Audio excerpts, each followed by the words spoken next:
Sir, I stand before this House today not just as a member of Parliament or as a representative of the Dravida Munnetra Kazhagam, but as a voice of the 8 crore people of Tamil Nadu who've been told in the midst of our state elections that their votes will count less and their voice in this Parliament will be diminished.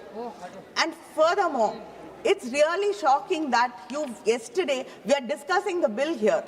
You've taken your own time to notify.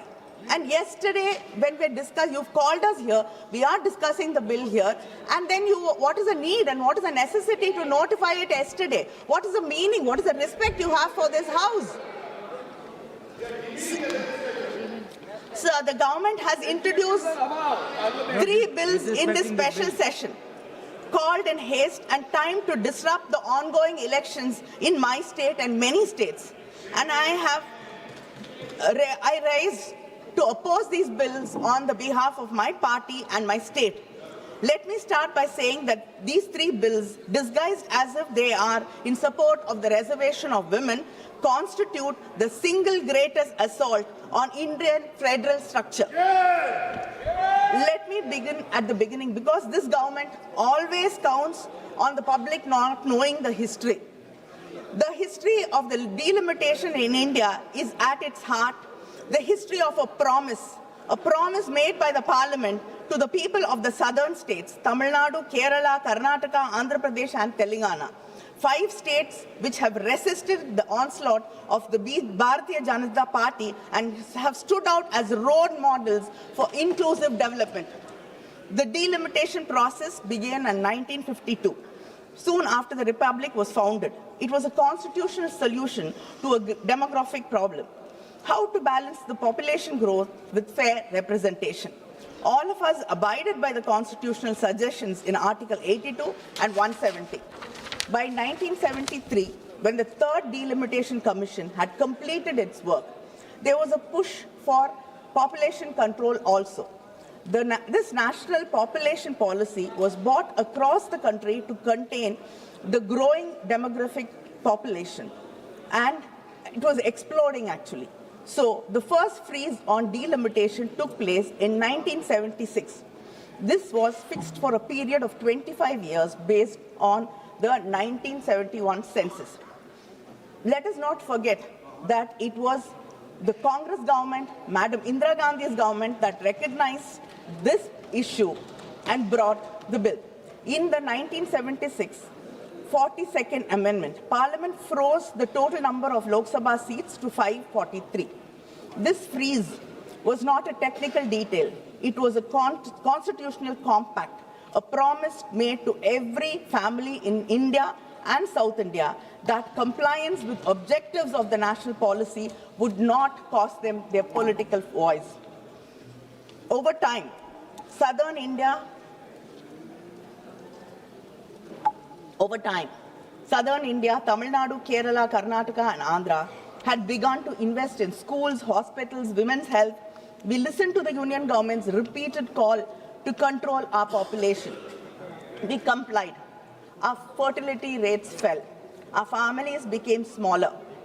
In 2001, understanding that some states, especially southern states and other states like Punjab, had done a better job at these indicators, and some other states had to catch up. That time, there was a government, a union government, which listened to the voices of the people from the south. Yes, I have to give you credit when you deserve it. We are unlike you, always finding fault with us. When there is something to appreciate you, we always appreciate. So under the Vajpayee government, the Parliament extended that freeze through the 84th Amendment until after the first census following 2026. 24 more years of protection, because then the Parliament, in its collective wisdom, understood that this injustice had to be addressed. Why do we have to increase the seats now to 850? On what basis? The statement of the objective says that there is a change in demographic profile. Yet you are using a 15-year-old 2011 census data to conduct delimitation. You are contradicting yourselves. And 850 seats, most of the MPs, after making the seats 850, might not even get a chance to speak in this parliament for 5 years. Sir, I want to tell this House about a family in Tamil Nadu, a mother and a father, first generation literates. They had only 2 children, not 5, not 6, because they believed in family planning, because the government told them that was the right thing for the country, because they wanted their children to have a better life. That is the story of Tamil Nadu and the South Indian states.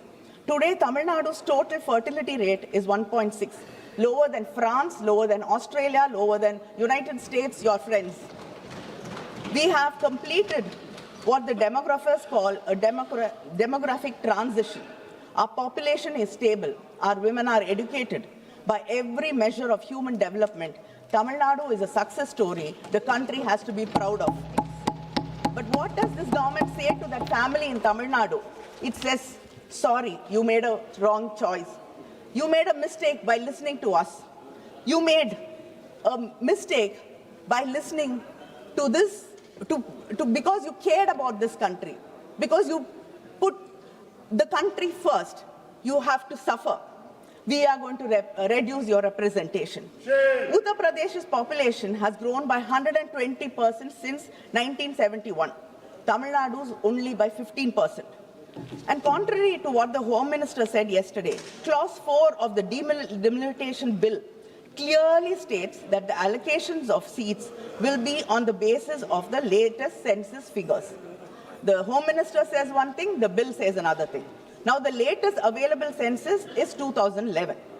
But again, according to the 2011 formula, UP gains 13 seats. Tamil Nadu loses 11 seats. But the Home Minister yesterday told us that by increasing 50%, Tamil Nadu will gain 39 seats, and which has 39 seats, will gain 59.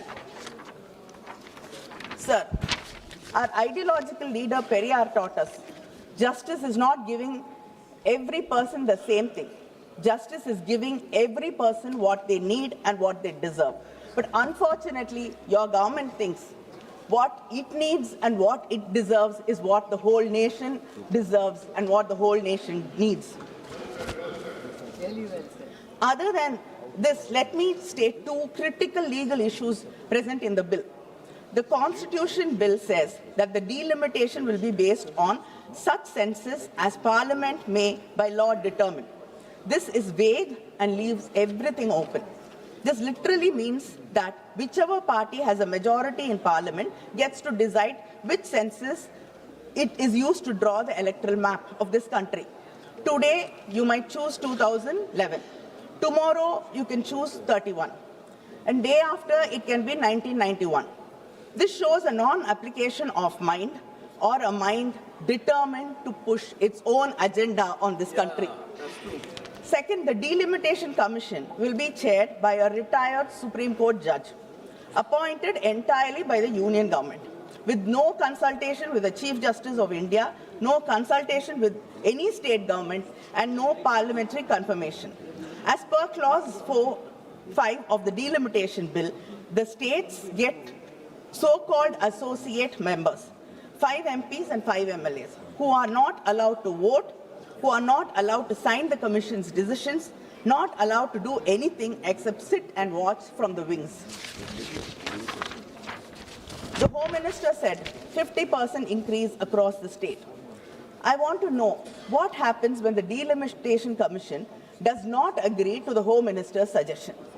Are you going to bulldoze the Delimitation Commission also, like what you are usually used to doing? Or will the government then challenge the orders of the Delimitation Commission?